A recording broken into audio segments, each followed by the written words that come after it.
जलंधर उन्हें देखकर बहुत प्रसन्न हुआ और उसने सब देवताओं को बुलाकर बहुत आदर सत्कार किया और उनकी वहीं पर स्थापना कर दी।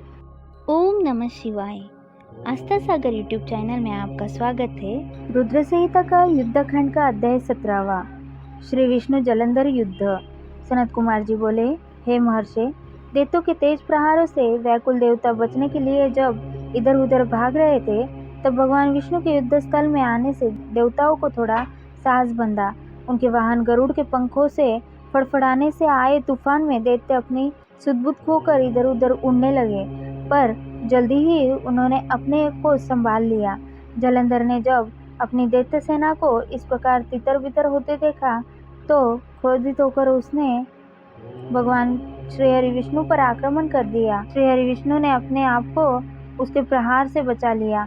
जब भगवान श्री हरि ने देखा कि देव सेना पुनः आतंकित हो रही है और उनके सेनापति देवराज इंद्र भी भयग्रस्त है, तब विष्णु जी ने अपना शार्ग नामक धनुष उठा लिया और बड़े जोर से धनुष से टंकार की। फिर उन्होंने देखते ही देखते पल भर में हजारों दैत्यों के सिर काट दिए। यह देखकर दैत्यराज जलंधर क्रोधावश में उन पर झपटा। तब श्रीहरि ने उसकी ध्वजा, छत्र और बाण काट दिए तथा उसे अपनी गदा से उठाकर गरुड़ के सिर पर दे मारा। गरुड़ से टकराकर नीचे गिरते ही जलंधर के ओठ फड़कने लगे। तब दोनों ही अपने अपने वाहनों से भीषण बाणों की वर्षा करने लगे। विष्णु जी ने जलंधर की गदा अपने बाणों से काट दी, फिर उसे बाणों से बांधना शुरू कर दिया। परंतु जलंधर भी महावीर और पराक्रमी था, वह भी कहाँ मानने वाला था। उसने भी भीषण बाण वर्षा शुरू कर दी और विष्णु जी के धनुष को तोड़ दिया। तब उन्होंने गदा उठा ली और उससे जलंधर पर प्रहार किया, परंतु उसका महादैत्य जलंधर पर कोई असुर नहीं हुआ।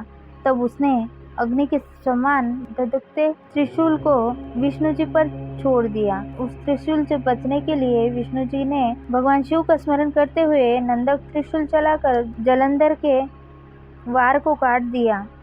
तत्पश्चात विष्णु भगवान और जलंधर दोनों धरती पर कूद पड़े और फिर उनके बीच मल्ल युद्ध होने लगा। जलंधर ने भगवान विष्णु की छाती पर बड़े जोर का मुक्का मारा। तब विष्णु जी ने भी पलटकर उस पर मुक्के का प्रहार किया। इस प्रकार दोनों में बाहु युद्ध होने लगा। उन दोनों के बीच बहुत देर तक युद्ध चलता रहा। दोनों ही वीर और बलशाली थे। न भगवान विष्णु कम थे और न ही जलंधर। सभी देवता और दानव उनके बीच के युद्ध को आश्चर्यचकित होकर देख रहे थे। युद्ध समाप्त न होते देख भगवान विष्णु जी ने कहा, हे दैत्यराज जलंधर, तुम निश्चय ही महावीर हो। तुम्हारा पराक्रम प्रशंसनीय है। तुम इतने भयानक आयुधों से भी भयभीत नहीं हुए और निरंतर युद्ध कर रहे हो। मैं तुम पर प्रसन्न हूँ। तुम जो चाहे वरदान मांग सकते हो। मैं निश्चय ही तुम्हारी मनोकामना पूरी करूँगा। भगवान विष्णु ये वचन सुनकर जलंधर बहुत हर्षित हुआ और बोला, हे विष्णु, आप मेरी बहन लक्ष्मी के पति हैं। यदि आप मुझ पर प्रसन्न हैं तो अपनी पत्नी और कुटुंब के लोगों के साथ पधार कर मेरे घर को पवित्र कीजिए।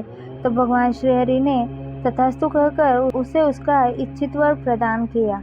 अपने दिए गए वर के अनुसार श्री हरि विष्णु देवी लक्ष्मी व अन्य देवताओं को अपने साथ लेकर जलंधर का आतिथ्य ग्रहण करने के लिए उसके घर पहुँचे।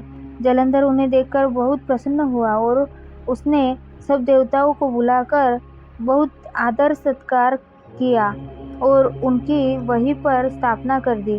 विष्णु परिवार के स्थापित हो जाने के बाद जलंधर निर्भय होकर विष्णु जी के अनुग्रह से त्रिभुवन पर शासन करने लगा। उसके राज्य में सभी सुखी थे और धर्म कर्म का पालन करते थे। अध्याय 17वां समाप्त। अगली कथा हम आगे के अध्याय में सुनेंगे। ओम नमः शिवाय।